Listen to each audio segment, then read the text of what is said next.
মধ্যপ্রাচ্যে যুদ্ধ এখন আর দুই দেশের সীমানায় আটকে নেই। যুক্তরাষ্ট্র ইসরায়েল জোটের একের পর এক আগ্রাসনের বিপরীতে ইরান দিচ্ছে এমন সব জবাব যা কাঁপিয়ে দিচ্ছে গোটা উপসাগরীয় অঞ্চল। একদিকে ইসরায়েলের অস্ত্র তৈরির ইঞ্জিনিয়ার বা কারিগররা প্রাণ হারাচ্ছেন নিজেদেরই তৈরি যুদ্ধের আগুনে, অন্যদিকে ওয়াশিংটনের অস্ত্রাগারে বাজছে ফুরিয়ে আসার ঘণ্টা। প্রতিদিনই নতুন নতুন ফ্রন্টে ছড়িয়ে পড়েছে এই সংঘাত, আর প্রতিটি নতুন অধ্যায়ে সামনে আসছে এমন সব তথ্য যা প্রশ্ন তুলছে পশ্চিমা সামরিক আধিপত্যের ভিত্তি নিয়েই। যুদ্ধ যখন শুধু সৈন্য আর সীমান্তে সীমাবদ্ধ থাকে না, তখন লক্ষ্যবস্তু হয়ে ওঠে সেই মানুষগুলো যাদের মস্তিষ্ক থেকে জন্ম নেয় প্রতিরক্ষা প্রযুক্তি। এপ্রিলের এক রাতে ইরানের ব্যালিস্টিক ক্ষেপণাস্ত্র হাইফাই সরাসরি আঘাত হানে যে ভবনে, সেখানেই বাস করতেন মাইকেল ক্যাটস, যিনি রাফাইল অ্যাডভান্সড ডিফেন্স সিস্টেমের একজন সিনিয়র ইঞ্জিনিয়ার। তিনি দশকের পর দশক ধরে যুক্ত ছিলেন ইসরায়েলের সবচেয়ে গুরুত্বপূর্ণ অস্ত্র প্রকল্পগুলোর সাথে। রাফাইল শুধু একটি প্রতিষ্ঠান নয়, এটি আয়রন ডোমের মতো বহুল আলোচিত মিসাইল প্রতিরক্ষা ব্যবস্থার নির্মাতা, যা বছরের পর বছর ধরে ইসরায়েলকে অভেদ্য ভাবমূর্তি দিয়েছে। আর সেই অভেদ্যতার পেছনের কারিগরদের একজনই এবার প্রাণ হারালেন সেই অস্ত্রেরই প্রতিপক্ষের হাতে, যে প্রযুক্তি বহুদিন ধরে ঠেকিয়ে রেখেছিল ইরানের ক্ষেপণাস্ত্র। শেষ পর্যন্ত সেই ক্ষেপণাস্ত্রই কেড়ে নিল তার এক নির্মাতার জীবন। ক্ষয়ক্ষতির হিসাবে ক্যাটজের মৃত্যু ইসরায়েলের জন্য নিছক একজন মানুষের চলে যাওয়া নয়, এটি এক ধরনের প্রাতিষ্ঠানিক ক্ষতি যার মূল্য সহজে পূরণ হওয়ার নয়। দশকের পর দশক ধরে অর্জিত অভিজ্ঞতা, প্রযুক্তিগত দক্ষতার গোপনীয় গবেষণার সাথে সরাসরি সম্পৃক্ততা, এসবই হারিয়ে গেল একটি মাত্র আঘাতে। প্রতিরক্ষা বিশেষজ্ঞদের মতে, রাফাইলের মতো প্রতিষ্ঠানে এমন একজন সিনিয়র ইঞ্জিনিয়ার তৈরি হতে যে বছরের পর বছর সময় ও বিনিয়োগ লাগে, তা কোনো নতুন নিয়োগেই তাৎক্ষণিকভাবেই পূরণ করা সম্ভব নয়। ইসরায়েলের প্রতিরক্ষা শিল্প নির্ভর করে ঠিক এই ধরনের অভিজ্ঞ দীর্ঘদিনের কর্মীদের উপর, যারা এক একটি অস্ত্র ব্যবস্থার নকশা থেকে শুরু করে বাস্তবায়ন পর্যন্ত পুরো প্রক্রিয়া সম্পর্কে অবগত।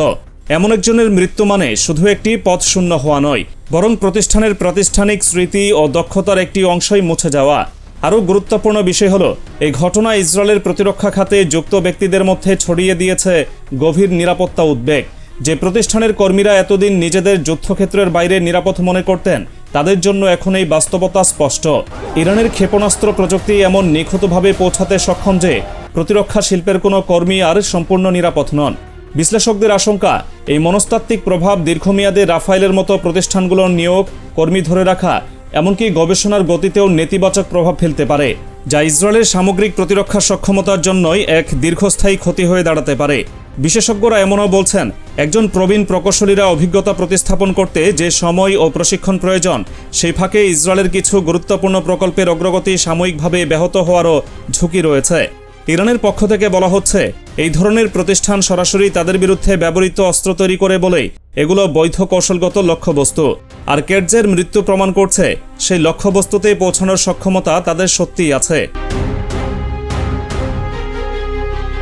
আরেকদিকে সবচেয়ে বড় প্রশ্ন উঠছে যুক্তরাষ্ট্রের নিজেদের অস্ত্র ভাণ্ডার নিয়ে। মার্কিন থিঙ্ক ট্যাঙ্ক CSIS এর বিশ্লেষণ অনুযায়ী, এই যুদ্ধে যুক্তরাষ্ট্র তাদের গুরুত্বপূর্ণ ক্ষেপণাস্ত্র মজুদের একটি বিশাল অংশ ইতিমধ্যে খরচ করে ফেলেছে। 3000 টমাহকের মধ্যে 1000-এর বেশি, 4000 JASSM এর মধ্যে 1100টি, আর প্রতিটি $28 মিলিয়ন দামের SM-3 ইন্টারসেপ্টরেরও প্রায় অর্ধেক। পেট্রিয়ট সিস্টেমের 2330টি ইউনিটের মধ্যেও প্রায় অর্ধেকের বেশি ইতিমধ্যে ব্যবহৃত হয়েছে। ইরানের একের পর এক পাল্টা আঘাত ঠেকাতে গিয়ে যুক্তরাষ্ট্র নিজেই এখন পড়েছে এক কৌশলগত ফাঁদে।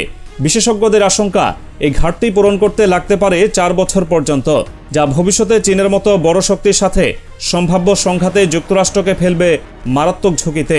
প্রেসিডেন্ট ট্রাম্প অস্ত্র উৎপাদন 4 গুণ বাড়ানোর নির্দেশ দিলেও কাঁচামালের সংকট আর জটিল উৎপাদন প্রক্রিয়ার কারণে স্বল্প সময়ে এই ঘাটতি পূরণ কার্যত অসম্ভব বলেই মনে করছেন বিশ্লেষকরা।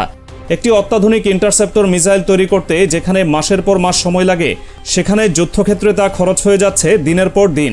এই বৈষম্যই এখন যুক্তরাষ্ট্রের প্রতিরক্ষা শিল্পের সবচেয়ে বড় দুশ্চিন্তার কারণ হয়ে দাঁড়িয়েছে। ইরান যত বেশি দিন এই যুদ্ধ টেনে নিয়ে যেতে পারবে, ততই ক্ষয় হতে থাকবে আমেরিকার সামরিক শক্তির প্রকৃত ভিত্তি। আর সেই ক্ষয়ের প্রভাব শুধু মধ্যপ্রাচ্য নয়, ছড়িয়ে পড়বে বিশ্বব্যাপী যুক্তরাষ্ট্রের সামরিক প্রতিশ্রুতিতেও।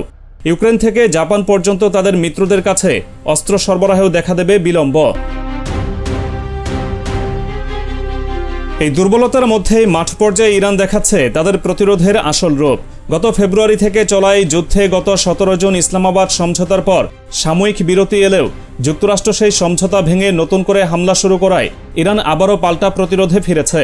সর্বশেষ দফায় আইআরজিসি একযোগে কুয়েত, বাহরাইন, জর্ডান ও কাতারে মার্কিন ঘাঁটি লক্ষ্য করে ড্রোন ক্ষেপণাস্ত্র হামলা চালিয়েছে, যা তারা বলছে চুক্তিভঙ্গকারী মার্কিন আগ্রাসনের জবাব। জর্ডান 3টি ক্ষেপণাস্ত্র প্রতিহত করার দাবি করলেও প্রমাণিত হচ্ছে যুদ্ধবিরতি ভেঙে দেওয়ার মাসুল এখন গুনতে হচ্ছে যুক্তরাষ্ট্রের মিত্রদেরই। উল্লেখযোগ্য বিষয়, সালিশকারী কাতারকে ইরান সরাসরি আঘাত থেকে বরাবরই বিরত রেখেছে, যা প্রমাণ করে এই অভিযান হিসেব নিকেশ করে চালানো, নির্বিচারে নয়। সামাজিক মাধ্যম ও রাশিয়ান সংবাদ মাধ্যম আরটিতে প্রচারিত ভিডিওতে দাবি করা হচ্ছে কুয়েতে মার্কিন বাহিনীর একটি মিসাইল ব্যাটারি ইরানি ড্রোন হামলায় সম্পূর্ণরূপে ধ্বংস হয়ে গেছে, যেখানে বিশাল অগ্নিকাণ্ডের দৃশ্য ধরা পড়েছে। এই নির্দিষ্ট দাবির স্বাধীন সূত্র থেকে পূর্ণ নিশ্চিতকরণ না মিললেও একাধিক আন্তর্জাতিক সংবাদ মাধ্যম নিশ্চিত করেছে যে ইরানের সেনাবাহিনী কুয়েতে মার্কিন বাহিনীর ব্যবহৃত একটি প্যাট্রিয়ট এয়ার ডিফেন্স সিস্টেমকে লক্ষ্য করে সফল ড্রোন হামলা চালিয়েছে বলে দাবি করেছে, যা মার্কিন প্রতিরক্ষা প্রযুক্তির দুর্বলতাকেই সামনে নিয়ে আসছে। বছরের পর বছর ধরে যে প্যাট্রিয়ট সিস্টেমকে মধ্যপ্রাচ্যে মার্কিন সামরিক আধিপত্যের প্রতীক মনে করা হতো, ইরানের ক্রমাগত হামলা সেই ভাবমূর্তিতেই বড় ধরনের ফাটল ধরাচ্ছে। উপসাগরীয় অঞ্চল জুড়ে মোতায়েন থাকা এই ব্যয়বহুল প্রতিরক্ষা ব্যবস্থাগুলো, যেগুলো তৈরি করা হয়েছিল ঠিক এমন হামলা ঠেকানোর জন্যই, বারবার ইরানি ড্রোনের সামনে অসহায় হয়ে পড়ছে, যা যুক্তরাষ্ট্রের মিত্রদের মধ্যেও প্রশ্ন তুলছে। আসলে কি এই ব্যবস্থাগুলো তাদের নিরাপত্তা নিশ্চিত করতে পারছে? একই ফুটেজে দেখা যাচ্ছে বিস্তীর্ণ এলাকা জুড়ে আগুনের লেলিহান শিখা, যা স্থানীয় সময় গভীর রাতে আকাশ আলোকিত করে তোলে। কুয়েতের তথ্য মন্ত্রণালয় বাসিন্দাদের সতর্ক করে জানিয়েছে, বিমান প্রতিরক্ষা ব্যবস্থা হুমকি প্রতিহত করার সময় বিস্ফোরণের শব্দ শোনা যেতে পারে, যা থেকে স্পষ্ট হুমকিটি নিছক প্রচারণা নয়, বরং বাস্তব ও তাৎক্ষণিক। চাপে থাকা যুক্তরাষ্ট্র এবার অবরোধ আরও কঠোর করেছে বলে দাবি করছে সেন্ট্রাল কমান্ড সেন্টকম। সর্বশেষ আপডেট অনুযায়ী মার্কিন বাহিনী 3টি জাহাজকে ফিরিয়ে দিয়েছে, একটি জাহাজকে অকার্যকর করেছে, আর আরেকটিতে জোরপূর্বক তল্লাশি চালিয়েছে। একই সাথে ইরানের বন্দরনগরী বন্দর আব্বাসের আশেপাশের সেতু ও রাস্তায় হামলা চালানো হয়েছে, যা প্রমাণ করে খোলা যুদ্ধক্ষেত্রে ইরানকে ঠেকাতে ব্যর্থ হয়ে যুক্তরাষ্ট্র এখন বেসামরিক অবকাঠামো ও সরবরাহ ব্যবস্থাকেই লক্ষ্যবস্তু বানাচ্ছে হরমুজ প্রণালীর নিয়ন্ত্রণ ধরে রাখার মরিয়া চেষ্টায়। বিশ্বের প্রায় 1/5 তেল সরবরাহ যে প্রণালী দিয়ে চলাচল করে, সেখানে এমন মরিয়া পদক্ষেপ স্পষ্ট বার্তা দেয় সরাসরি সামরিক শক্তিতে ইরানকে দমাতে ব্যর্থ হয়ে যুক্তরাষ্ট্র এখন অর্থনৈতিক চাপকেই একমাত্র অস্ত্র হিসেবে ব্যবহার করছে।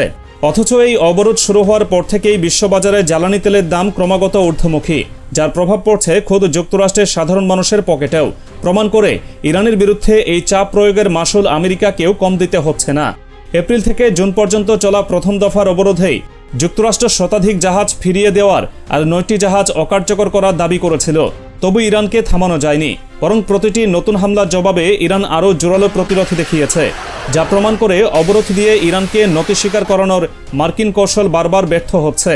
প্রযুক্তি আর অর্থ বলে বিশ্বের সবচেয়ে শক্তিশালী সামরিক জোটকে মোকাবেলা করে ইরান যেভাবে দিনের পর দিন এই যুদ্ধ টিকিয়ে রাখছে, তাতে প্রশ্ন উঠছে শেষ পর্যন্ত কে টিকে থাকবে এই দীর্ঘমেয়াদী প্রতিরোধ যুদ্ধে।